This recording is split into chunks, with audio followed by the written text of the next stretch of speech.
Alors, bonsoir à toutes et à tous et bienvenue donc à cette 17e épisode ou édition de cette balado SFTV. Mon nom est Olivier Turcotte et m'accompagner cette semaine les trois autres d'SFTV qui sont présents cette semaine. Donc, Luc Carbonneau, Pierre-Luc Dallaire ainsi que Ricardo Drapeau qui sont présents à mes côtés. Bonsoir, messieurs. Bonsoir, mon cher Oli. Puis je suis prêt, on est en zone orange. J'ai acheté mon papier de toilette. Je te trouve plus à Ah, maudit ton papier de toilette, m'a dit. bon, ben bien sûr, moi je vous souhaite une bonne soirée pour vous retomber à soir. On se parle une prochaine fois. Ben non, c'est Et pas vrai. Olivier, C'est pas vrai. avant qu'on lance les hostilités, juste un petit remerciement que j'aimerais faire à Steve Lepage de Vision qui nous a généreusement laissé.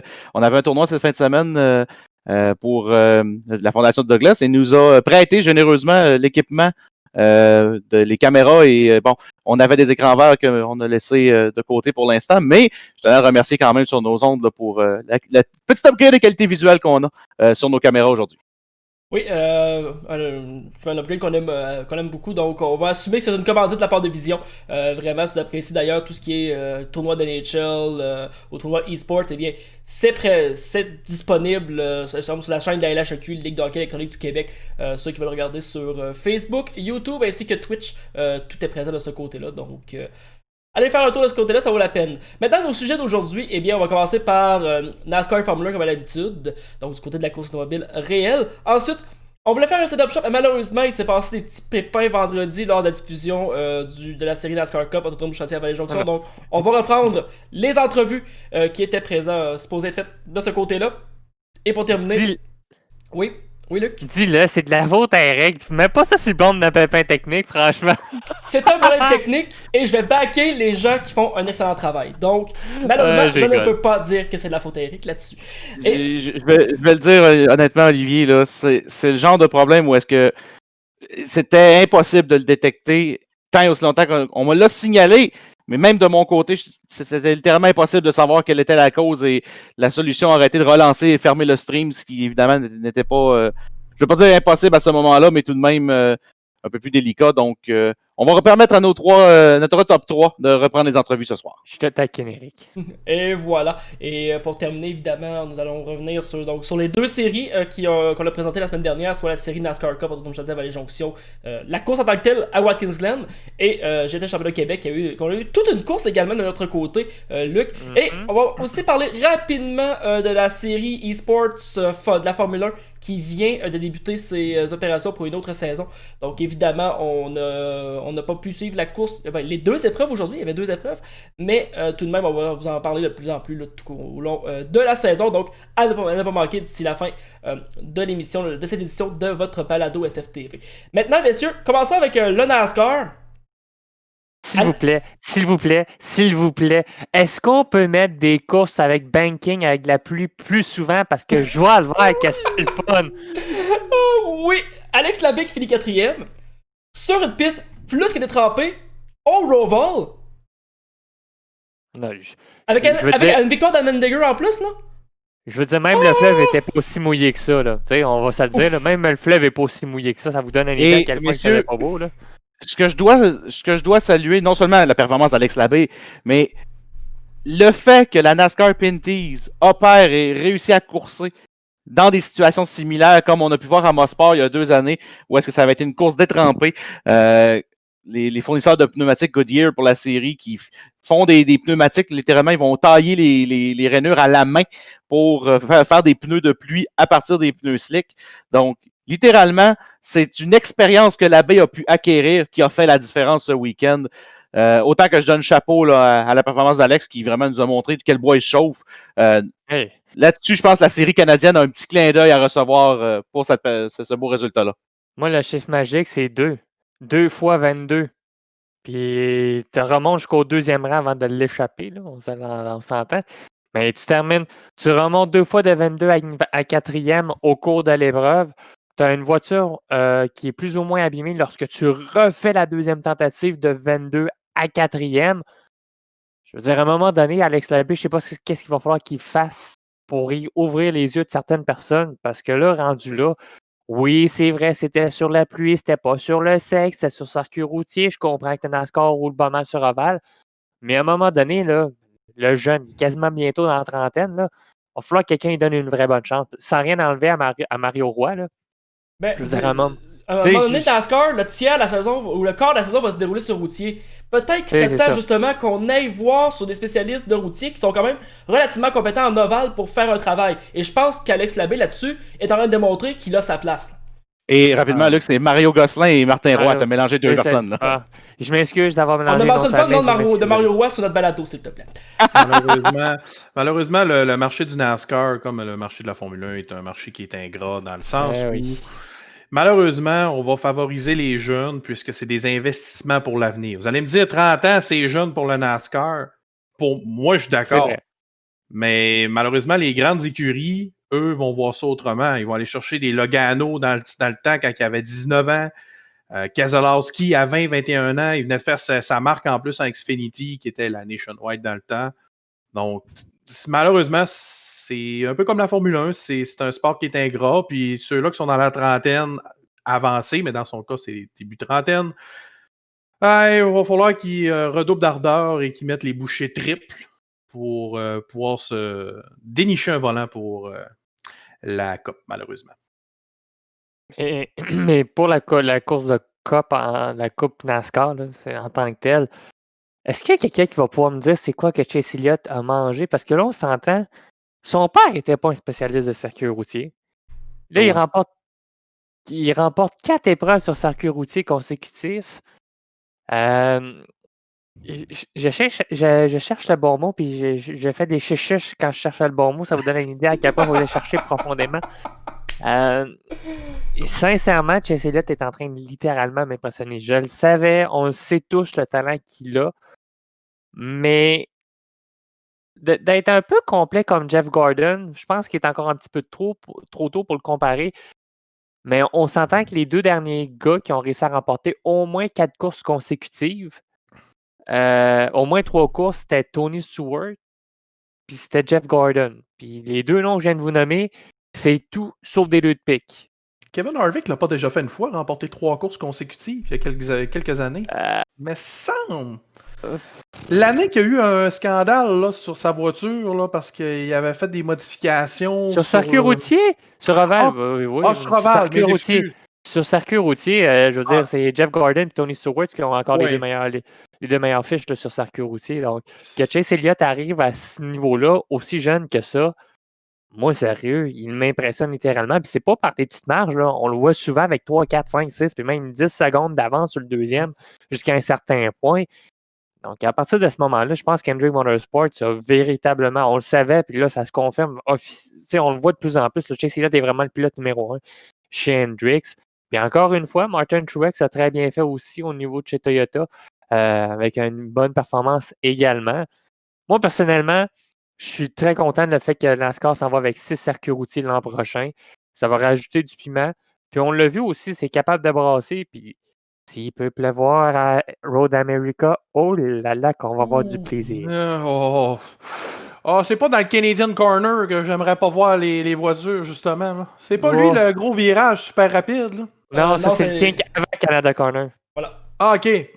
Ben, c'est le virage où ce que Catherine Legg s'était fraisé il y a une couple d'années. Oui, Chim Car! Oui, en Chim Car. Oui, mais on est en descente vers le Canada Corner. Hein. Je vous rappelle, messieurs, donc avec ces voitures-là, sous la pluie, là, au freinage, d'habitude on freine au 6, je pense. On doit freiner au 8 ou au 9. On sort du quai qu'on doit déjà freiner.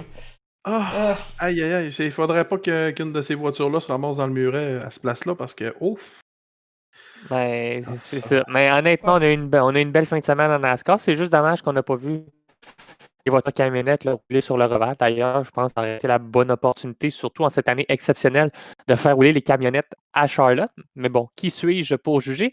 Je suis simplement dans mon sous-sol. À la place, il décide de rouler sur terre battue. Donc, à chacun sa spécialité à part. pourquoi pas, hein? Ah ouais. Pourquoi pas? Voilà. Donc, silence. Je pense qu'on a déjà complété. J'ai rien à rajouter, donc. On a déjà complété notre tour d'horizon, je crois, du NASCAR pour cette semaine, excepté que la Chase bat son plein, je crois, de tout côté. Donc, évidemment. Ouais, c'est vrai. Kyle Busch éliminé de la Chase. Première fois depuis l'installation du système que le champion défendant ne sera pas en mesure de défendre son championnat. Et encore pire, Kyle Busch est en voie de ne pas remporter de victoire. Et ça, messieurs, depuis l'instauration de la chase en 2005 ou 2006, Eric, tu me corrigeras. Ou peut-être Non, Olivier, Eric ne te corrigera pas. Oli, tu me 2004. corrigeras parce que tu es souvent mieux placé.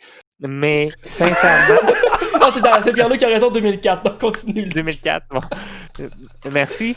Mais 2004, donc ça va être la première fois depuis 2004, si Kyle Busch continue d'ici les 4 prochaines épreuves, que le champion défendant n'aura même pas remporté une seule épreuve au cours de la saison régulière. Alors, ça démontre à quel point Kyle Busch est vraiment dans une année de misère et à quel point que c'est drôle. Parce que souvent, lorsque Kyle Busch en arrache, c'est qui ressort le plus? Son frère. Non, mauvaise réponse. Droit de réplique, messieurs. Denny Hamlin. Vous remarquerez les statistiques. Denny Hamlin ressort souvent plus du lot lorsque Kyle Busch n'est pas dominant. 2 voitures Toyota. Et 2 voitures Joe Gibbs en plus. Denny Hamlin qui a souvent été dans l'ombre chez Joe Gibbs, justement, à cause de Kyle Busch, entre autres. Là. C'est un bon point que tu apportes parce que le monde semble pas vraiment allumé sur ce genre de pilote-là. Mais Denny Hamlin a un très bon coup de volant, puis il a su tirer son épingle du jeu dans les dernières années quand même, avec quelques bonnes victoires. Malheureusement, c'est pas de People's Man. Je sais pas comment dire ça, là, mais on finit par l'oublier. On s'entend-tu qu'au niveau de la personnalité, puis mais je sais pas si vous allez être d'accord les trois, là, mais Denny Hamlin est un petit peu plus réservé et moins extravagant que Kyle Busch, maintenant. Il est pas mal plus introverti. En tout cas, moi, c'est l'impression qu'il donne. C'est accessible aux médias, mais je veux dire, en dehors de ça, c'est pas quelqu'un qui va y aller d'exubérance. Non, c'est pas un Tony Stewart, c'est pas un. On a vu là, un Jeff Gordon ou un Clint Bowyer à son époque. Je me rappelle d'une certaine course à Phoenix où ces deux-là en ont eu long à se dire. C'est sûr que Denny Hamlin passe un peu plus sous le radar. C'est un pilote quand même très agressif. C'est un pilote qui a eu ses accrochages, qui a eu ses moments plus difficiles, mais qui en ce moment est en train de se placer là, comme un favori pour remporter, et je me tromperai peut-être un deuxième titre dans les 3 dernières années. Hamlin en a un. Non, Hamlin n'a pas remporté en 2000. Il y a une année de séparation. Je sais qu'il était finaliste. Merci Olivier, je t'entends taper, c'est merveilleux. Oui! Mais je pense que c'est l'année que Johnson, en 2010 et 2012, lorsque Johnson a gagné, je pense que cette année-là, c'était Hamlin qui avait gagné le championnat. Non, en 2011, c'était Tony Stewart devant Carl Edwards, c'est vrai, à Miami. Hamlin n'en a pas. Dans les dernières années, tu as raison. Non. 2013, et juste être sûr, 2013, ça n'a pas été Hamlin non plus, 2011 ou 2013? Non, Johnson en 2013, 2011, Tony Stewart, Keselowski 2012. En fait, Hamlin a fait du draw, il a fini 2e en 2010. Et voilà.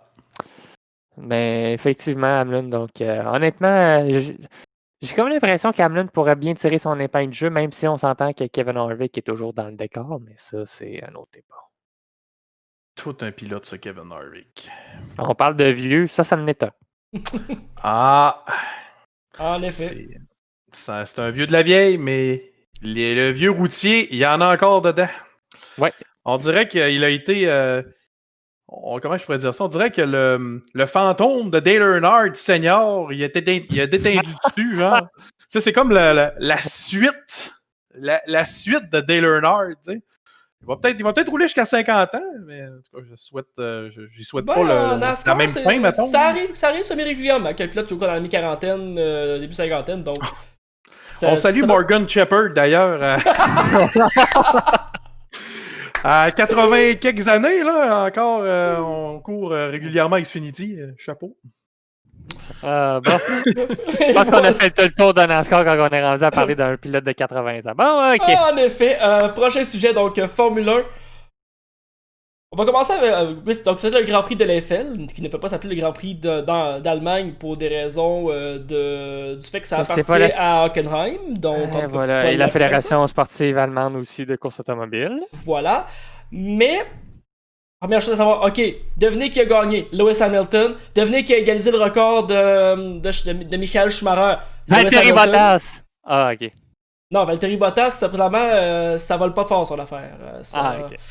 Soyons francs, ça vole pas très fort son affaire présentement. Mais voilà, Hamilton qui donc a égalisé le nombre de victoires de Michael Schumacher en fin de semaine. 91. Donc, vraiment... Je veux dire, on a beau critiquer le pilote par rapport au fait de sa domination, c'est normal, on est tanné de la domination de Lewis Hamilton. Je pense que vous à la maison, vous êtes d'accord aussi. Et c'est normal. Mais honnêtement, on est rendu à 91 victoires. Je pense que ça démontre le talent du pilote tout de même. Je peux-tu faire mon baveux? Toujours. On est là pour ça. Ça y a pris 20 courses de plus que Michael Schumacher. Ouais. Faut dire que Michael Schumacher versus Hamilton, Michael Schumacher a quand même réussi à rendre une voiture performante chez Benetton. On va se le dire. Il a fait un travail remarquable dans ces deux années de championnat là-bas.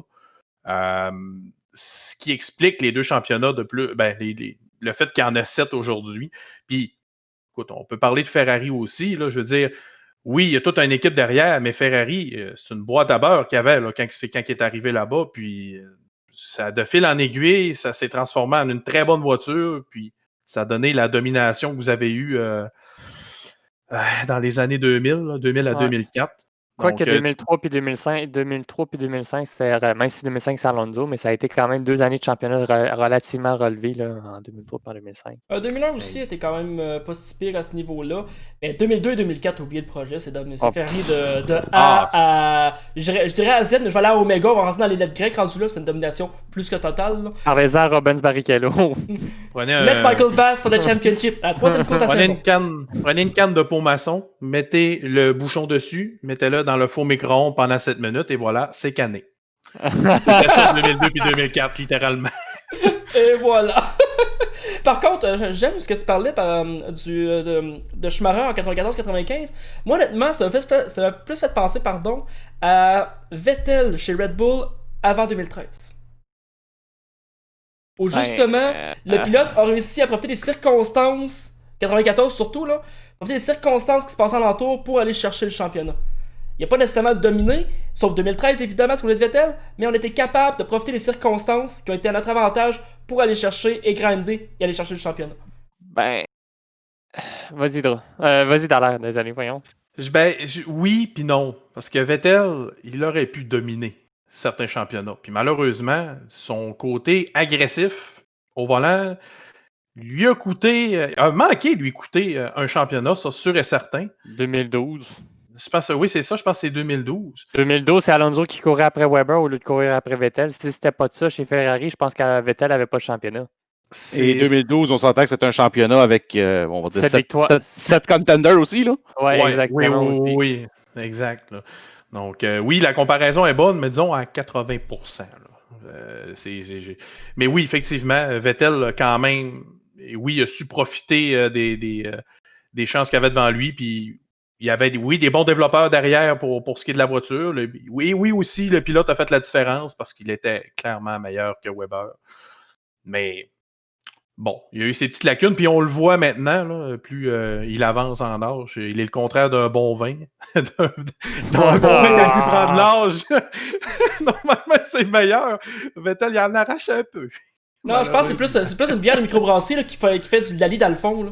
Oui, exactement. Ouais, ça vieillit moins bien, honnêtement. Donc, j'ai hâte de voir quand même l'année prochaine chez Aston Martin ce qu'elle va donner. Là. J'allais en mentionner un qui un petit peu commence son varlage ressortir, un Kimi Raikkonen qui a eu un léger moment avec George Russell lors du virage numéro 1 dans ce Grand Prix. Donc, définitivement, bon, la Alfa Romeo n'est peut-être pas la voiture parfaite là, pour attaquer, pour se battre pour des positions dans la traînée aérodynamique. Mais en même temps, Kimi là-dessus là, devait s'en vouloir un peu, ou du moins, j'espère qu'il est allé donner une petite tape sur l'épaule à Russell pour prendre sa responsabilité sur celle-là. Il avait juste hâte d'aller voir ses enfants. On l'a vu après ça sur les réseaux sociaux. Il avait juste hâte d'aller voir sa fille et son petit gars. C'est compréhensif. Fait que tout mieux de scraper le char au plus rapidement possible. Tu vas arriver plus vite à la maison. C'est pas compliqué. Comme au moins, ça change au Monaco 2005 où il est allé sur son yacht. S'il y avait un yacht pas loin, d'après moi, il allait prendre une petite Corona sur le yacht. Oh, c'est pas de Corona, je te garantis. Ça, c'est sûr. Mais blague à part, effectivement, c'est très décevant, surtout que Russell aurait pu probablement faire son premier point. D'ailleurs, parlant de premier point, quand est-ce qu'on lui donne le trophée Luca Badoer? Il voit les mots. Tu me Oh, voles non. le mot de la bouche. J'allais le mentionner. On a assez hâte de voir Lucas Badoer y donner son casque. Oh. Il est pas vert et vert Vert rouge, bleu, puis vert fluo. vert bleu. Vert fluo bleu, me semble. Ouais, c'est ça. Mais ah oui, j'adorerais ce moment-là. Mais même Ouais. George Russell, je suis sûr qu'il trouverait ça drôle quand même. Oh oui, ça serait drôle. Là. Surtout la génération Twitch, en plus, ils capoteraient tout là-dessus. Ah, Ok. ouais, Mais tu sais, c'est plate pour Russell, puis j'en reviens pas. Giovinazzi a été capable de récolter des points. Hey, ça, c'est la spécialité du jour. Là. Pour que Giovinazzi termine dans les points, là, puis que Vettel ne termine pas dans les points, ça détermine à quel point ça a été une course difficile un petit peu pour certains. Mais malheureusement, j'ai juste à faire un retour sur la semaine passée. Colette Carbonneau, malheureusement, s'est trompé sur ses prédictions météo. Il va avoir eu raison juste vendredi. Hein, je m'excuse. Alors, prochaine fois, bulletin météo, ça va être à compter du bulletin du 31 octobre 2042. mais sur ce plan, par exemple, parce qu'on parle de j'ai dévié vers la météo, mais je trouve ça plate parce que tu n'as pas eu la chance d'avoir Mick Schumacher derrière un volant. Ça, je pense que c'est la partie un peu plate. Surtout que, bon, parce que l'hélicoptère ne pouvait pas se rendre à 50 km du circuit. Bon, on comprend pourquoi. Mais on s'entend que dans les circonstances, sous la pluie, je pense pas que les voitures auraient roulé à un rythme complètement fou non plus. Là. Donc, je pense qu'on aurait peut-être pu forcer un petit peu là, au niveau des dirigeants de la FIA. Là, il y en a qui vont dire que je suis trop gourmand. Peut-être, vous avez peut-être raison. Là.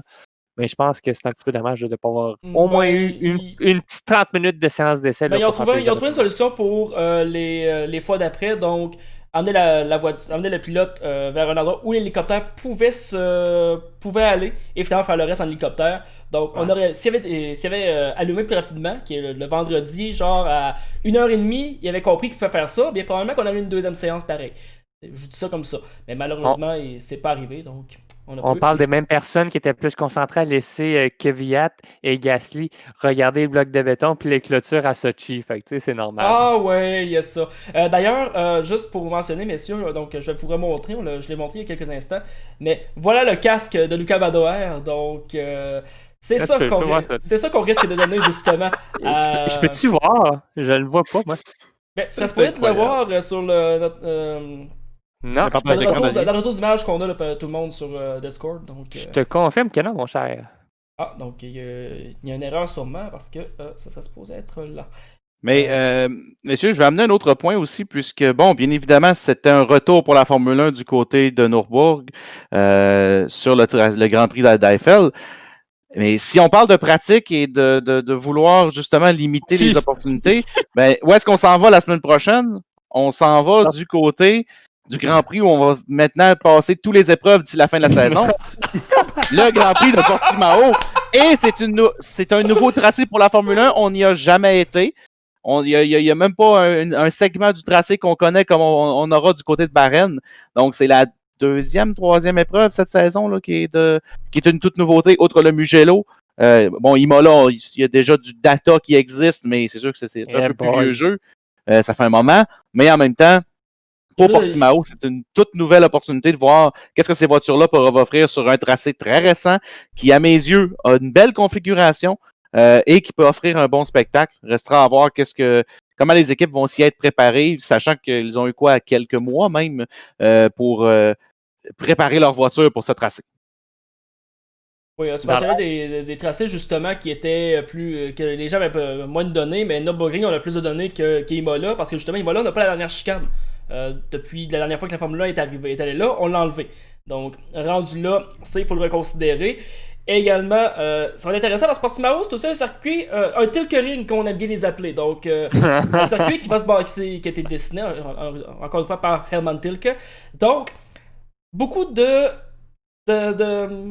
features, juste le terme anglais, beaucoup de choses très spécifiques à un circuit d'Hermann Tilke. Donc, ça risque d'être intéressant de voir justement comment est-ce qu'on va appliquer des choses qu'on a appris, exemple des circuits comme la Malaisie, comme Bahreïn, comme Shanghai, vers ce circuit-là justement. Est-ce qu'on peut l'appliquer ou non? Ça va être intéressant à voir.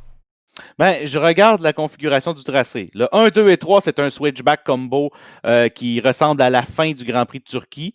Donc, on ne fera pas là, la combinaison 1 et 2, 1-3. On va littéralement faire le infield.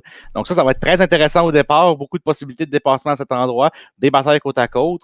Le freinage au virage numéro 6 va être très intéressant. On a une portion un peu plus technique. Là. 7, 8, 9, 10, 11 et 12 ressemblent beaucoup plus à un Hungaroring, là, un secteur médian qui va demander beaucoup d'appui, qui aura peu d'occasion de dépasser. Mais on a 2 épingles en continuité, au 13 et au 14, pour terminer, avant de faire un long virage accéléré en appui au virage numéro 15 pour revenir sur la ligne de départ arrivée. Donc, définitivement, oui, c'est un technodrome, mais il y a quand même du potentiel pour voir des belles batailles en piste. Et la longue ligne de départ arrivée là, pourrait laisser place à des belles batailles. Je n'ai pas les zones de DRS, malheureusement, sur la configuration que j'ai devant moi. Mais je serais bien curieux de voir là, où elles sont placées. J'imagine sur la ligne de départ arrivée et entre le 5 et le 6, qui est une des longues lignes droites disponibles sur le tracé. Parce qu'outre ça, il n'y a vraiment pas d'autre espace là, que je verrais une zone de DRS. Je vais apporter un point parce que là, on parle de Portimao, mais je vais revenir au Nürburgring 30 secondes. S'il vous plaît, si la FIA, si le Liberty Media m'entend, s'il vous plaît, donnez un bac à Nico Hülkenberg l'an prochain. C'est la seule chose que je demande. Trouvez-y lui une place. Parce que, puis je m'excuse de faire du coq à l'âne, là, mais sérieusement, si ce gars-là ne fait pas partie du championnat l'an prochain, je vais avoir un sérieux problème. Honnêtement, je vais profiter de ce que tu amènes, Luc, parce que tu amènes un très bon point. Que diriez-vous de ça, messieurs? Perez, Hülkenberg, chez Haas. Là, veux-tu vraiment qu'on en parle? Je veux dire, on est tous pour, j'en suis persuadé. Mais qu'en pensez-vous? Deux Ça pilotes qui se se connaissent fera pas, bien. mais ça sera le fun. Ça pourrait se faire. C'est très plausible. 2 très bons pilotes, on se le cachera pas. Perez Perez, a de on aura l'argent. beau dire Ouais. oui, mais il a aussi le talent. Il l'a encore démontré, je veux dire, en fin de semaine. C'est un très très bon pilote. Là. C'est pas Pedro Paolo Diniz. Là. On s'entend. Il apporte de l'argent et il est bon derrière un volant. Et voilà. Fait que c'est. Oui, Az en a. Puis je vais être franc, là. Ils en ont vraiment besoin d'argent. Puis je vais y aller même d'un jeu de mots. Ils sont pas rich. Oh! Pour ceux qui Après comprendront. ça vient juger le jeu de mots. Mais en tout cas, ça, c'est une autre histoire. Pour ceux qui comprendront, bien évidemment, toute la saga avec Rich Energy l'année dernière, si je ne me trompe pas. Donc, Oui, c'était tu te mon trompes pas. petit jeu de mots de la soirée. Là. Ouais, ben regarde, au moins ce ne sont pas des has-been. Et voilà. Oui. Puis oui, pour finir, là, dans mon cas, là, c'est oui. Pour moi, c'est oui. Les deux pilotes, là. Puis, oui. moi, ce qui commence à me poser comme question, c'est que moi, je me disais ça serait une utopie, mais ça commence à circuler. Là. Je veux dire, comme des rumeurs de paddock, c'est comme des souris qui traînent un peu partout, tu t'envoies et tu veux les enlever, là, mais croyez-vous sérieusement qu'Hülkenberg pourra aller chez Red Bull? Parce que, je veux dire, il commence à avoir des petits feux de paille un peu partout à ce niveau-là. Puis je comprends qu'on va vouloir protéger Albon, mais mettons qu'il n'y a pas de fumée sans feu, puis il commence à avoir un petit peu de fumée là, à gauche et à droite là, avec Hülkenberg. Je vais dire que Red Bull ont un méchant problème parce qu'avant d'embaucher Hülkenberg, ouais, ils ont un Pierre Gasly. Il faut qu'ils trouvent la place de Pierre Gasly dans l'échiquier. De 1 et de 2, il y a un pilote qui va faire des essais chez Red Bull, qui roule en Formule 2 actuellement, qui va faire des essais dans la Red Bull. Si Honda sortir, il y a pas de problème, c'est ça. Si Honda sortir, le pilote en F2, il peut prendre la barre aussi. Peut-être, mais les portes commencent à se fermer pour les chances potentielles d'Hülkenberg d'aller chez Red Bull, malheureusement. Puis, je vais dire comme Eric, là, Pierre Gasly encore en fin de semaine, 6e. Non, je sais, c'est incroyable. Mais moi, je dis juste que ça serait le fun, mais disons que ça jase. Je pense que c'est le bon terme, c'est ça, c'est que ça jase. Le pire, c'est qu'est-ce qui se jase présentement, ce que je vois, c'est bizarre. Ça se déciderait entre Hülkenberg et Perez, pas chez Red Bull. Donc, assez bizarre, mais ça reste quand même les deux meilleurs pilotes présentement qui sont disponibles sur le marché. Donc, je pense que Renault est en train. J'ai hâte de voir la deuxième saison, puis la deuxième saison va vraiment déterminer. Mais je pense que Alpine, #Renault, va peut-être regretter d'avoir gardé Esteban Ocon. Je le sais pas, là. Mais disons que Ocon, je lui laisse cette saison-ci parce que se réacclimater. Mais si Ocon ne livre pas des bons résultats avec Fernando Alonso l'an prochain, et si Alonso est même supérieur à Ocon l'an prochain, je pense que ça vient de signer la fin des émissions pour Ocon. Il y a des bonnes chances, en effet. Mais ça, justement, ça va permettre à d'autres pilotes de prendre la place. Genre, un certain Guan Yu Zhou? Guan Yu Zhao, Bon, ben c'est là, possible? parlant Infinity, moi, j'embarque pas là-dedans. Non, Mais- pas Infinity, Nissan, le groupe Nissan, parce que c'est Nissan qui détient Renault. Puis, Ouais, mais justement, la possibilité serait là. On parlait déjà de lui avant qu'il signe Ocon. Donc, la possibilité est tout de même là. À surveiller son côté, surtout qu'il y a une saison de F2 pas si forte, mais tout de même intéressante. Donc, à surveiller de ce côté-là. Et en terminant, justement, on parlait de Renault. Bien, on va terminer ce segment F1 sur la nouvelle du jour, si on veut. Ricardo sur le podium et qui oublie de faire un Chewie. Ouais. Ah, puis la face. On veut des qu'il a F dans le chat, s'il vous plaît. La face qu'il a fait quand Quand il s'est les- fait noter par le journaliste. Dans ses yeux, tu le voyais, il dit, oh non, Ah non. j'ai Ah, pas oublié ça. Oui. C'est mon premier podium en 2 ans, puis je suis même pas foutu de boire du champagne dans mon soulier. Oh! Mais c'est pas grave, Cyril va avoir un beau tatou. Il y a ça. D'ailleurs, vous suggérez quoi comme tatou? Dernière question. Bonne question. Kangourou, je sais pas. Un 3 avec la couleur de la... Ben, c'est un Australien, je veux dire, c'est la première idée qui m'est venue en tête. Qu'est-ce que vous voulez dire? Une canette de Foster. Non, un émeu pour célébrer la défaite des Australiens à la Grande Guerre des émeux de 1933. C'est pas une blague. En passant, allez voir sur Wikipédia, ça a vraiment existé. L'armée australienne Ok, prochain sujet, s'il vous plaît. Je pense qu'il vient de tuer le sujet de conversation. Je pense qu'on vient d'atteindre le fond du baril, mesdames et messieurs. En effet, donc ça tombe bien, on va aller dans notre prochain sujet. Je pense que ça va plus vous concerner par contre Eric et Pierre-Luc. Donc on va retourner du côté des entrevues d'après-course. Donc on a eu quelques difficultés à faire lors de l'épreuve de vendredi dernier de la série NASCAR Cup Autonome Chaudière Vallée-Jonction. Et pour débuter, eh bien, on va introduire donc le vainqueur de la première épreuve, le vainqueur plutôt de l'épreuve, Jean-Raphaël Morin. Donc bonsoir Jean-Raphaël. Bonsoir. Jean-Raphaël, on va se le dire, c'est toute une clinique que tu as servi aux autres pilotes vendredi. Terminé premier par plus de 30 secondes d'avance sur des gros noms, on s'entend. Écoute, moi je suis sans mots, là, vraiment, là, félicitations, c'était toute une performance. Et puis toi, comment t'as vu ça? Comment t'as géré ça, cette course-là?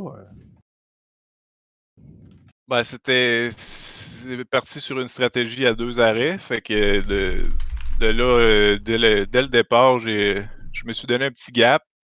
Mais après seulement, je me rappelle plus trop, 3, 4, 5 tours, j'ai commencé à saver de l'essence. Puis c'est vraiment là, je levais le pied un bon 2 secondes avant chaque freinage. Puis je freinais une pancarte plus tard pour pas trop perdre de temps non plus. Mais c'était beaucoup de la gestion. Là, même dès la sortie des puits, j'essayais pas de claquer un temps avec les pneus neufs, mais c'était de la gestion d'essence tout le long pour avoir un rythme quand même pas pire, puis un arrêt de moins. Au final, ça a vraiment bien payé. Là. Je t'avais posé la question vendredi, justement, là, c'est à quel moment que tu avais déterminé là, que le 2 arrêts était possible, puis chapeau pour avoir réussi à le mener à terme, parce qu'on a pu le voir là, à la toute fin, comme tu le mentionnais, qu'il fallait lever le pied tôt dans les lignes droites. Ça t'amène dans une position très intéressante, puisque, bon, sommet du classement saison régulière, une victoire à ton actif. Comment tu approches un peu les prochaines épreuves de la saison régulière et surtout le début des séries éliminatoires, sachant que, bon, il n'y a pas vraiment d'enjeu dans les 3 prochaines courses, outre les points de séries éliminatoires. Donc, ça va être quoi un peu ta stratégie, là, outre, bon, essayer d'y aller pour la victoire à toutes les semaines, bien évidemment? Ben, c'est pas mal ça. Tout le temps, justement, vu que je suis bien placé, on vise presque encore plus la victoire parce que si je me trompe pas, c'est 2 courses puis il élimine 6 pilotes, là, le début de la chase. Ça ressemble à ça, Je oui. pense que c'est quelque chose comme ça. Fait que, ça serait bien d'avoir quelques points bonus pour cette ronde-là, parce qu'en seulement 2 courses, là, ça peut être des pilotes chanceux ou malchanceux qui passent ou qui passent pas. Là, ça peut jouer beaucoup avec ça. Fait que c'est sûr que ramasser les points bonus, c'est l'objectif. Là. Par contre, si on peut se dire une chose, c'est que le calendrier va jouer un petit peu en ta faveur, puisque on va revoir un circuit routier dans la première ronde. C'est la première ou la deuxième qu'on va au Roval, et là, j'ai un blanc de mémoire Je total. pense que c'est la deuxième. Ouais, donc c'est un calendrier qui pourrait vraiment venir jouer à ta faveur, sachant à quel point ça a été dominant pour toi la semaine dernière du côté de Watkins Glen. Donc, encore une fois, félicitations pour ta victoire. Puis je pense que Pierre-Luc en a une petite dernière pour toi. Oui, ben, j'ai une question encore une fois.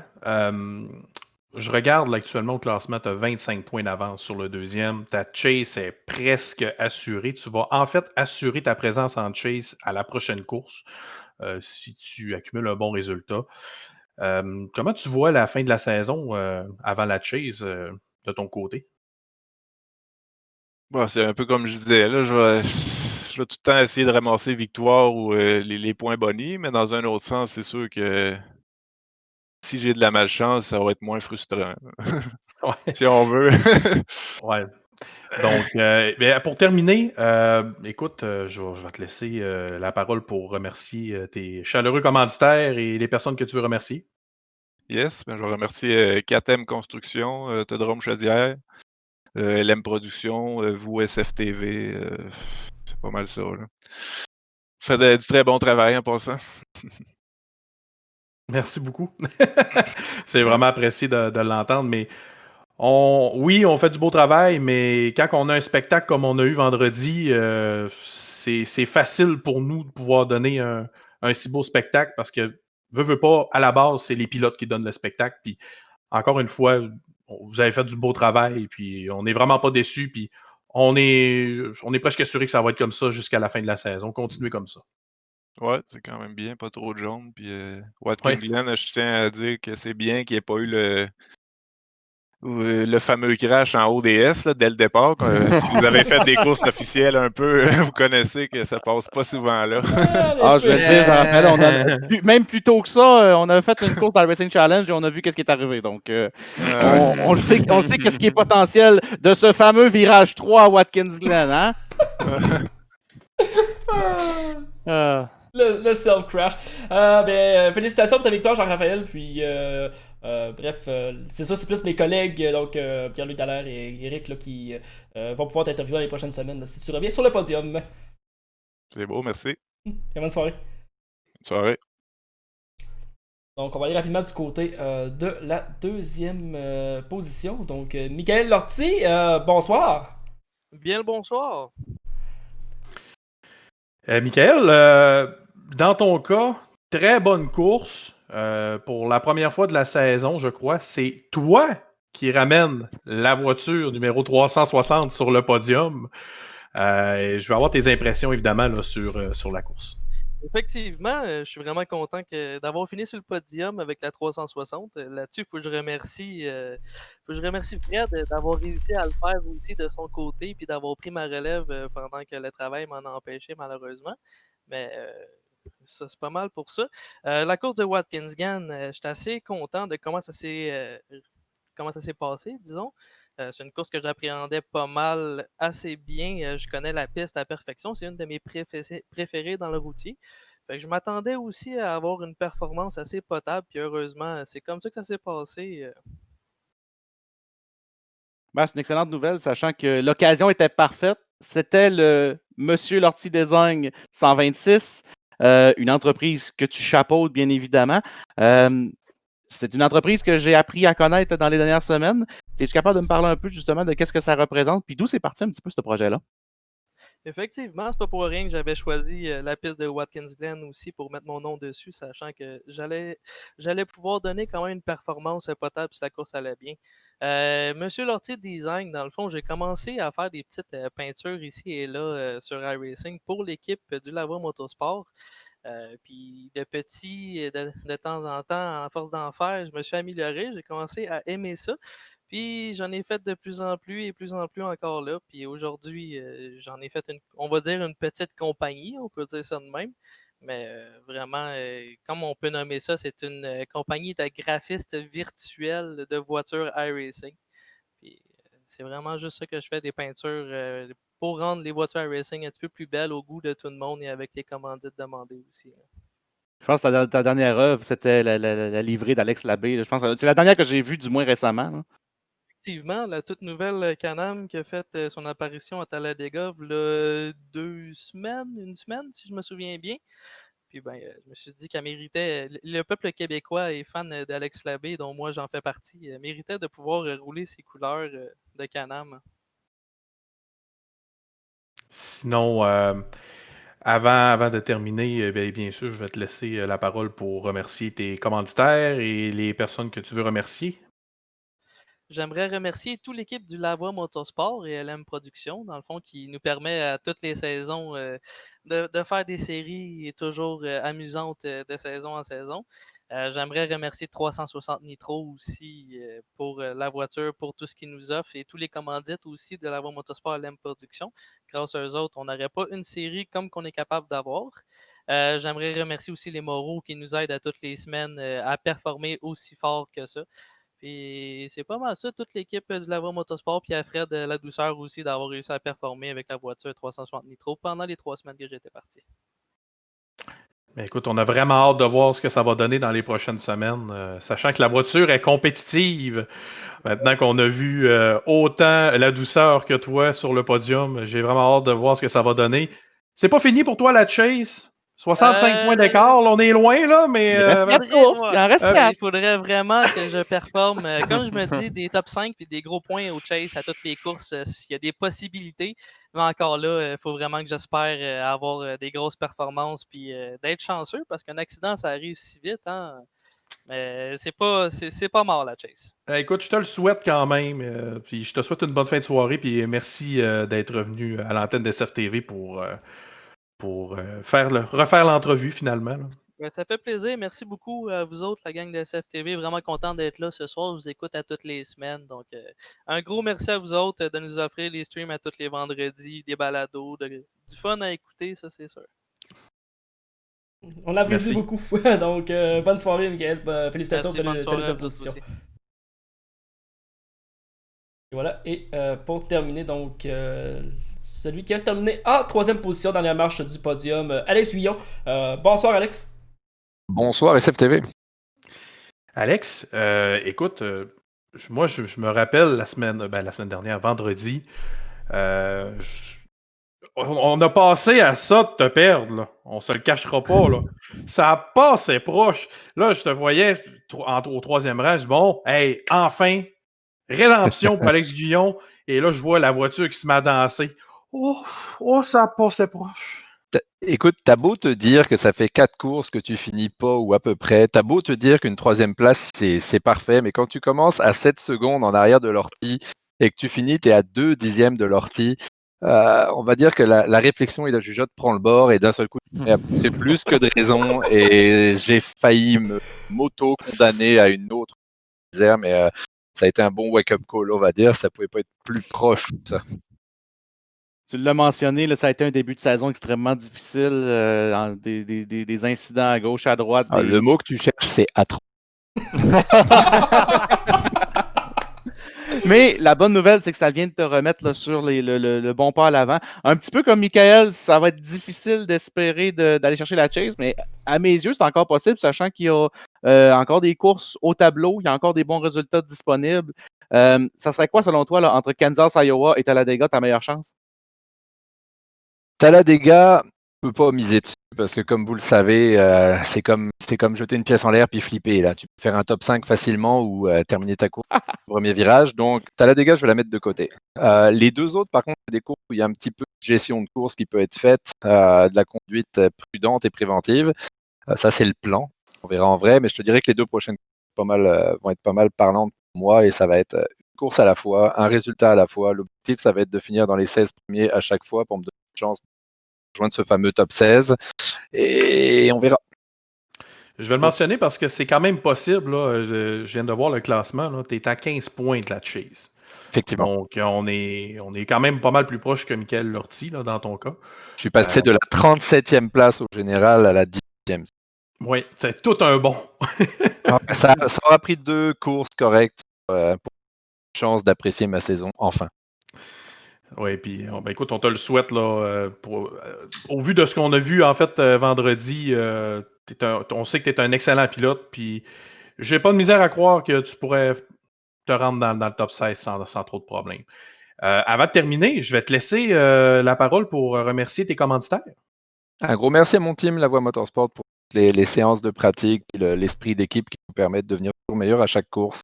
Un merci à Annick Moreau, notre chef d'équipe, qui nous prépare toujours des stratégies efficaces, des setups qui fonctionnent incroyables. Il nous donne une chance à chaque course d'aller chercher un top 3 ou la victoire, et ça, c'est assez incroyable.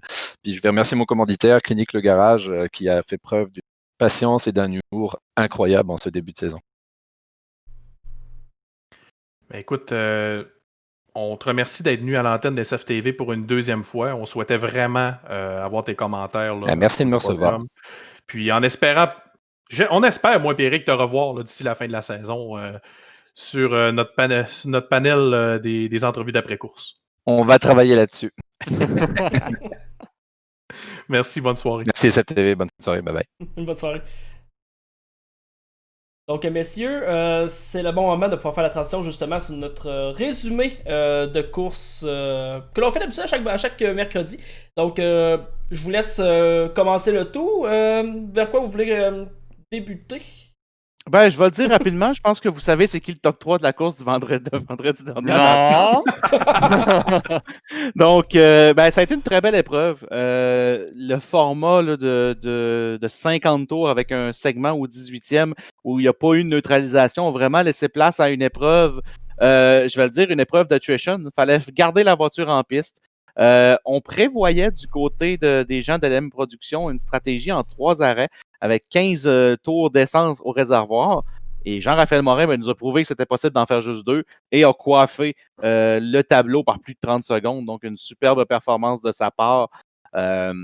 Définitivement, on a eu plusieurs flashs de brillance aussi là, tout au long de l'épreuve. Des belles performances à travers le top 10. Certes, je pense qu'il y avait eu 8 ou 9 pilotes sur le top 10. C'était à prévoir avec une si longue épreuve parce que si on compare par exemple à Pocono, il y a eu 50 tours à Pocono, un tracé de 2000,5. Mais on fait 50 secondes au tour contre Watkins Glen où c'est du 1 minute 10. Donc, naturellement, l'épreuve allait être plus longue, elle allait être beaucoup plus demandante pour les pilotes et ça a été une très belle réussite de ce côté-là. Pierre-Luc, tu as d'autres choses à rajouter? Sinon, je passerai à l'épreuve la semaine prochaine. Ouais, j'allais juste ajouter en fait que Jean-Raphaël Morin, tu te rappelles quand il a fait son premier arrêt au stand, c'était à la fin de son 17e tour, puis on s'était dit à l'interne, ben en fait, pendant la course, puisqu'il n'y a pas eu de pause, on s'était dit 17 tours! Non, il y a comme une lumière qui s'est mise à flasher dans notre tête. Là, on s'est comme dit, oh, peut-être 2 arrêts, c'est possible, si on est capable de faire 17, presque 18 tours. Et le sacrifice a été lourd parce que Jean-Raphaël Morin, faisant ça, a dû sacrifier les points du segment. Oui. A dû garder la voiture en piste un peu plus longtemps, rouler un petit peu moins rapidement que ses adversaires, devrais-je dire, qui se s'étaient arrêtés entre le 12e et 15e tour, comme c'était prévisible de le voir de leur côté. Donc, chapeau côté stratégique, ça a été très payant de son côté. Je vais enfiler avec l'épreuve la semaine prochaine. Donc, la semaine prochaine, c'est déjà dans 2 jours, qui est au Kansas Speedway, un 1000,5, le 3e 1000,5 de la saison. Mais celui-là est différent des 2 premiers, où est-ce que au Kansas Speedway, c'est une inclinaison progressive. Plus on est près du mur extérieur, plus l'inclinaison est élevée. Donc, on va voir des lignes de course très différentes. J'ai hâte de voir si les tours lancés vont pouvoir se faire sur la ligne du bas avec la ligne traditionnelle, là, entrée très haut dans le virage, coin de corde au bas du tracé et on remonte par la suite. Ou si au contraire, on va licher le mur extérieur comme si on était du côté de Darlington. Ça va être très, très intéressant comme course. Évidemment, on retourne sur Oval, donc il va falloir être prudent, il va falloir garder la voiture en piste. Une épreuve qui va être très intéressante et surtout, plus on approche la date limite, là, on est à 3 semaines de savoir qui sera le top 16 pour les séries éliminatoires. Autant qu'il va y avoir des bons coups, il va y avoir des bons exploits, que malheureusement, il y a quelques têtes qui vont devoir commencer à tomber pour le potentiel de faire les éliminatoires. Oh oui, puis on l'a vu en plus la semaine dernière, là, le classement qui avait été complètement chamboulé après une seule course. Je pense qu'on avait dit qu'il y avait 7 ou 8 pilotes qui avaient été exclus du top 10, tellement que le classement avait changé. Donc, vraiment, là, ça va être à surveiller d'ici la fin, Eric.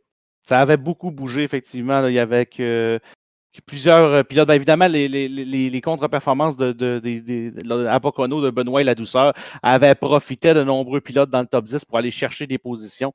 Mais définitivement qu'on va garder un œil là, sur, je vais dire, les positions 10 à 24 dans les prochaines semaines. C'est là que ça va se jouer, puisque bien évidemment, dans le top 5, on commence à être de plus en plus assuré. Tu l'as mentionné, Pierre-Luc, que Morin est presque déjà mathématiquement qualifié. Mais messieurs, l'avez-vous mentionné qu'il y a quelqu'un qui est parti à la faute au cours de l'épreuve? Un Fred Moreau? Ouais. Et C'était vraiment l'arrière qui est complètement parti à la chicane d'autobus en plus. C'était vraiment c'est drôle une de deuxième place que ça lui a coûté. Je pense qu'il a terminé au 4e ou au 5e rang. En vertu des dommages, a dû concéder des positions. François Benoît qui a fait un excellent dépassement d'ailleurs pour lui ravir le 4e rang à la toute fin de l'épreuve. Et pour Fred Moreau, je vais dire, c'est dans 2 temps. On a quand même un top 5 sur un circuit routier. On a un résultat potable. On a la victoire du segment qui donne 10 points de plus. Donc, est-ce que c'est une victoire qui va faire mal ou est-ce que c'est une performance qui va faire mal d'avoir échappé une deuxième position ou une victoire? Pas nécessairement. Mais ça reste quand même la deuxième fois cette saison qu'on voit un Fred Moreau partir à la faute. Et ça, c'est pas dans ses habitudes. C'est pas le vétéran qu'on connaît. Maintenant, est-ce que ça peut ouvrir des portes lorsque la pression va être sur ses épaules dans les séries éliminatoires? C'est là où est-ce que je m'attends à voir le Fred Moreau des beaux jours. Par contre, ben, la pression va être sur ses épaules, dépendamment de combien. Il a quand même accumulé 5 points bonus d'éliminatoire jusqu'à maintenant. Donc, va partir la première ronde avec un bon coussin, mais c'est que ça reste une chase de 5 épreuves. Ça va vite. Ça va aller extrêmement vite, effectivement, Eric. On pensait, en tout cas, je pense pas qu'on pensait réellement ça à 100%, mais quand on a vu le line-up qu'on avait en début de saison, puis qu'on a vu Fred Moreau, moi, dans ma tête, c'est sûr, j'ai pas autant la connaissance infuse que toi, Eric, dans l'univers du NASCAR virtuel. Mais moi, Fred Moreau, pour l'avoir connu, pour l'avoir vu courir, la première fois que je me suis dit, c'est oh mon Dieu, ça va être une domination Fred Moreau cette année. Et c'est pas ça du tout là, qu'on a là, cette année. Là. On a des pilotes qui mangent la piste littéralement pour tenter de remporter une course. François Benoît, on en a parlé beaucoup en début de saison. Puis grâce à son début de saison de feu, il est encore dans le décor pour la chase. Jean-Raphaël Morin. Je ne connaissais pas Jean-Raphaël Morin avant le début de la saison. Puis j'apprends à le connaître de course en course et là, je me rends compte que ce pilote-là a vraiment des talents un peu partout et surtout en routier. Donc, vraiment, là, sérieusement. Routier, Jean-Raphaël Morin, mais du côté de l'Oval, je ne savais pas ses compétences. Mais honnêtement, le voir dominer justement à Watkins Glen, je pense que je l'ai mentionné la semaine dernière, je le voyais gagner. C'est arrivé. Et ça me surprend aucunement. J'avais vu 37 secondes, je m'étais dit c'est du talent uniquement. Finalement, vous me dites qu'en plus, on a fait un arrêt de moins. Donc, vraiment, du côté de gestion de course en plus, c'est là qu'on voit qu'il est une coche au-dessus de tout le monde par rapport à ça, du moins en routier. Maintenant, le voir en Oval en plus qui est capable de faire des excellentes performances en plus, ça s'annonce pour être une belle lutte à deux pour la fin du championnat entre ces deux-là. On va avoir toute une chase. Ça, je vous le confirme. Tout à fait. Maintenant, eh bien, on va aller du côté donc, de la série donc, du GT Championnat Québec, division Taxi du Nord. Luc, on n'a pas eu de surprise par rapport à la victoire, mais en deuxième position, juste derrière, un nouveau qui fait sa marque et pas à peu près. Ouais, ben on a notre Lewis Hamilton aussi dans la série GTCQ, c'est-à-dire que Mikey Mike a encore une fois dominé les deux épreuves qui avaient lieu là, sur la piste de Dragon Trail. C'est un circuit que Sony et Polydigital puis Gran Turismo ont créé à leur début. Donc, c'était sur une piste inventée. Et Mikey Mike qui a encore une fois dominé, qui a maintenant, là, tenez-vous bien, 47 points d'avance au championnat. C'est énorme. On parle de plus d'un programme double d'avance, incluant les points bonus comme coussin. Aussi bien dire que ça va être très difficile à surmonter. Puis Olivier parlait, c'est M. Samio. C'est un pilote qui est tout nouveau dans cette division-ci et qui a très bien fait en terminant respectivement deuxième et au troisième rang au cours des deux épreuves de la troisième fin de semaine du GTCQ. Et honnêtement, il était très impressionnant parce qu'en plus, Il est venu arracher le temps le plus rapide dans la deuxième épreuve du programme double à Mikey Mike. Véritablement, Samio qui a été ma découverte et qui, honnêtement, va donner du fil à retordre à certains pilotes pour le top 3. Là. Je ne serais pas du tout surpris de voir Samio venir jouer les troubles fêtes dans le top 3 au classement des pilotes.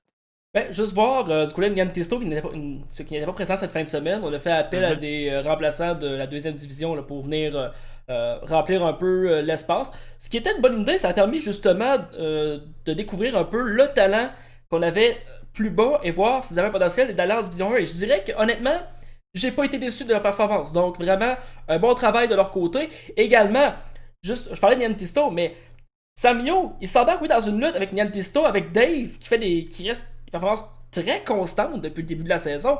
Je vois le nombre de points, 32, 20, 24 sur les 3 fins de semaine de compétition du côté de Dave.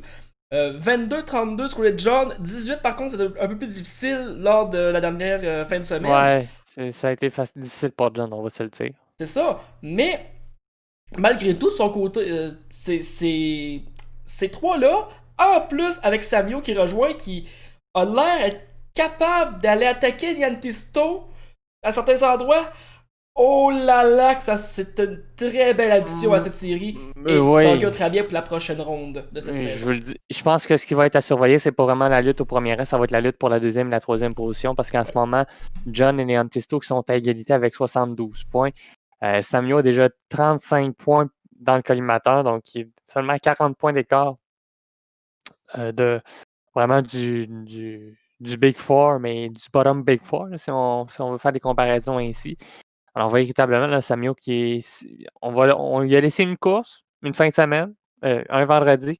Attendons voir dans une semaine et demie là, de voir de quelle façon il sera en mesure de se comporter à Autopolis. Tout à fait.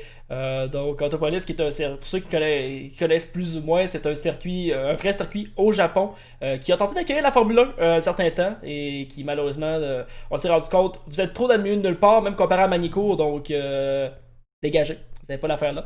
Donc, c'est pour ça qu'ils n'ont jamais réussi à l'avoir. Mais Pierre-Luc, tu vas être intéressé par rapport à ça. Ils avaient commandité l'écurie Benetton au début des années 90, justement, à travers leur tentative d'accueillir le Grand Prix, soit un Grand Prix du Pacifique ou un Grand Prix du Japon. Donc, petit trivia qui peut t'intéresser, toi qui aimes bien cette période de l'histoire de la F1. Tout à fait. Mais finalement, ça n'a pas fini qu'ils ont commandité Pacifique, mais c'est plutôt Benetton qui a prêté leur châssis à Pacifique. Mais bon. Ouais, c'est ça, c'est pas tout à fait. C'est pas pareil. Non, on n'est pas à un niveau là-dessus. Là. Ce n'est pas non plus bon. C'est un tracé, je vais dire, qui me rappelle certaines épreuves antiques de Formule 1. Ça me rappelle Brands Hatch. Ça me rappelle. Je vois pas qu'est-ce qu'il y a de si magique dans ce tracé-là, donc c'est pas une grosse perte à mes yeux. Voilà. Par contre, le GT, ça reste intéressant.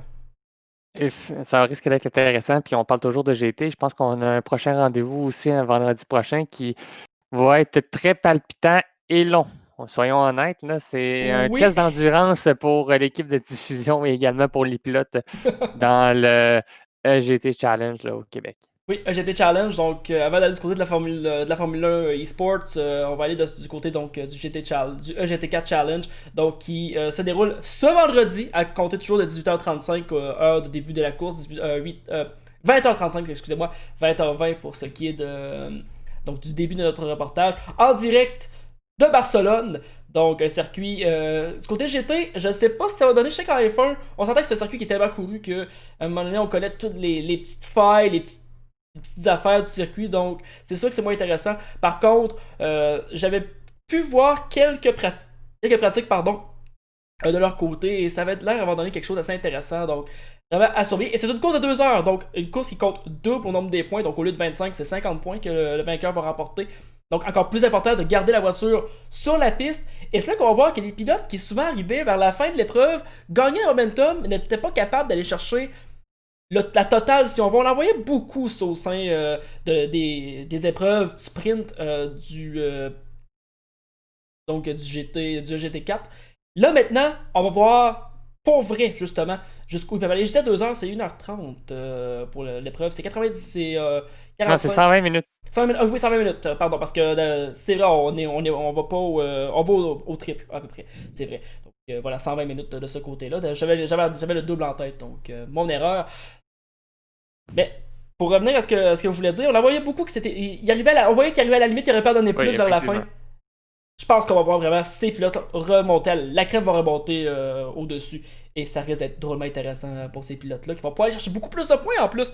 Et autre fait particulier à mentionner, qu'on a su la semaine dernière, et c'est une décision qui a été prise par la série, eh bien, les points de l'Est ne sont pas appliqués pour les endurances. Les points de. Ah Le oui, lest- c'est vrai. le Oui, lest n'est je pas me appliqué. m'excuse.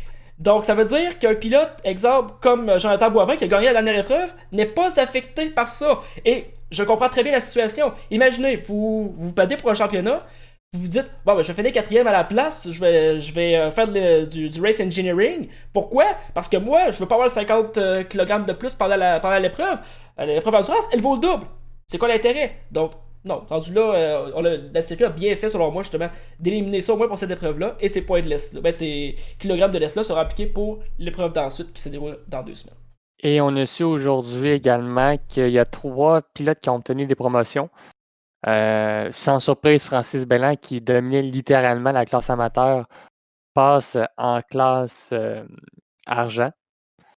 Ensuite, il y a 2 passages de argent à pro. Alexandre Pézé, celui où on entendait le plus parler là, dans le GT Challenge, qui s'apprêtait à faire le pont, vient de compléter sa traversée. Et Éric Bordua l'a suivi. Lui aussi passe de la classe argent à classe pro. Alors, on rajoute 2 pilotes dans cette catégorie-ci. Déjà que dans la catégorie argent, c'était extrêmement serré pour la tête du championnat. Bien là, avec le départ de Pézé, Bordua, vous venez encore plus de brasser des cartes. Donc, ça va être un championnat très relevé là, dans la classe argent d'ici la fin de la saison et en professionnel aussi. Oui, par contre, Pesé, j'ai eu les échos de Paddock qui m'ont dit qu'on ne poursuivrait pas la saison en GT4 par contre. Donc, on va aller creuser un peu plus de ce côté-là, mais il me semble avoir vu ça malheureusement. Ce qui est une perte, mais selon ce que j'ai pu comprendre, on n'est pas tout à fait à l'aise avec ces voitures de GT4. Alors qu'en GT3, on est dans le coup. Donc vraiment, quand on disait au début de la saison, Luc, que vraiment ces deux voitures-là se conduisent de façon différente, ces deux catégories-là, eh bien, on en a une très belle preuve ici. Des pilotes qui peuvent être très bons dans une catégorie ne seront pas nécessairement dans le coup dans l'autre catégorie. Mais si c'est une catégorie inférieure, on n'est pas dans le coup parce que la voiture n'a pas les mêmes caractéristiques, on n'a pas le même appui aérodynamique, on n'a pas les mêmes style de conduite. Donc, si il y a quelque chose qui peut bien faire pour quelqu'un qui ne le fera pas pour d'autres personnes. Donc, ça serait une perte par contre parce que c'est un pilote qu'on a vu qui était quand même assez constant, qui était assez rapide, mais on comprend la situation. Bon, du moins, je comprends la situation là, si jamais il a décidé de quitter et on respecte évidemment là, sa décision, si c'est bel et bien le cas. Maintenant, on va aller du côté de la F1, donc la F1 Esports Series qui a tenu ses 2 premières épreuves. Aujourd'hui même, la première épreuve a été remportée par Jarno Hopmer. Donc, en fait, on a un doublé Alfa Romeo. Ça, Ouais, on n'entendrait jamais ça en Formule 1 dans la vraie vie. Non, c'est ça. Hopmer et Danny Berezné, son coéquipier, qui ont doublé du côté de Bahreïn, qui était la première épreuve, qui a vu, et on reviendra à ce nom, Tony Dizza, le pilote italien, un des favoris de la saison dernière, qui a eu des très belles performances, qui a eu des difficultés là, dès le premier tour à Bahreïn, perd son aileron, termine bon dernier. Par contre, ben, évidemment, c'était un programme double et je veux vous entendre par la suite, messieurs, sur le choix du tracé. Ou est-ce que c'est Tony Dizza qui l'a remporté devant? Je n'ai pas le podium pour. J'essaie de le trouver deuxième présentement, mais il semble que c'est même pas disponible sur la diffusion officielle de la Formule 1. Donc, Bonne chance. Non, sérieusement, pour avoir les résultats du Sport Challenge, c'est extrêmement compliqué. Donc, bonne chance si vous réussissez à trouver le tout. Mais je pense que. Je suis pas sûr que c'était Tony Dizza terminé. Nicolas Longuet et Tony Dizza qui se sont battus pour la victoire. Nicolas Longuet de Renault Vitalité, il avait une seule épreuve à son actif la saison dernière et il se présente et fait les 2 pôles lors des 2 premières épreuves. Je pense qu'on vient de rentrer en matière de belle façon. 2 top 5, pas de victoire de son côté, mais 2 très belles performances. Et c'est Tony Dizza qui est pour Ferrari qui a remporté la 2e épreuve du côté du circuit de Hanoï. Oui. Première épreuve à Bahreïn, la deuxième à Hanoï. Donc, les pilotes virtuels ont eu le droit de fouler le circuit avant les pilotes réels. Quand même un peu ironique dans les circonstances, mais c'est quand même un beau tracé qui est relativement exigu avec une très longue ligne droite là, qui est très permissive avec l'utilisation du DRS. Je vais dire une chose. oui. On a accusé Portimao d'être un cyclodrome. Oh, je m'excuse, mais Anna, il a donné pas mal un pire. Ah ben écoutez, il y a des virages vraiment en épingle, en loupe, un peu comme qu'on Je vais a vu sur certains tracés. Là. Je vais citer un certain Chain Bear qui les appelle les Snaily Boys. Oui, Ça ça résume ressemble bien ça. pas mal à ça. Des gros virages en escargot, une section à la Maggots Beckett. C'est tel que all over it, des longues lignes droites. Moi, personnellement, j'ai hâte de voir ce tracé-là. Maintenant, est-ce que ça va produire une épreuve qui va se fier aux standards qui s'en vient dans les prochaines années pour la Formule 1? J'ai hâte de voir, parce que ça reste un circuit qui s'apparente à un circuit urbain qui est très, j'allais dire narrow, là, qui est pas large, qui laisse quand même pas beaucoup d'espace au point de corde. Ça ressemble à un Sochi, mais avec des plus longues lignes droites et un peu plus de cœur et de vie qu'un tracé aussi monotone que celui du Sochi Autodrome. Sacrément sur vidange, ça presse. Mais pour en revenir à aux épreuves virtuelles, un beau programme double. Ça se poursuit demain, si ma mémoire est bonne. Je l'ai devant moi, ça se poursuit effectivement demain du côté de Shanghai. Donc, on parlait de Tilkedrome, ça en fait 3 consécutifs. Hey, sérieux, là. Bah, Bienvenue en F1, messieurs. Ce que j'allais mentionner, il ne fallait pas s'attendre à grand-chose. Hein? Donc, Non, on s'en va en Chine demain et on reprend le 4 novembre avec un programme double et un programme double qui va être très intéressant. Zandvoort, Gilles Villeneuve. Oh! Zandvoort, que je tiens à rappeler, on a avec la nouvelle configuration, c'est-à-dire le virage 1 et le dernier virage qui est beaucoup plus incliné que les deux étaient avant là, qu'on refasse entièrement en 2019 le tracé de Zandvoort. Donc, on parlait d'une longue pause pour la Formule 2. Ben, le virtuel va faire une belle pause aussi de 3 semaines avant de reprendre le 4 et le 5 novembre.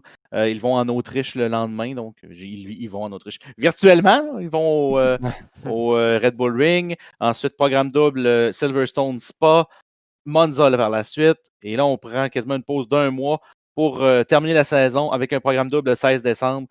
Suzuka, Autodromo, des Hermanos Rodriguez au Mexique. Et on termine le tout à Interlagos, à l'autodrome Carlos Pache, pour clore le tout le 17 décembre. Donc, une belle saison de 12 épreuves. Je pense que la quantité d'épreuves est très belle pour une série virtuelle. Avec des programmes doubles, ça s'annonce très intéressant. C'est du contenu qu'évidemment, du côté de SFTV, on va suivre d'un œil rapproché. Ça reste quand même ce que j'appellerais le pinnacle du sim racing en termes de monoplace.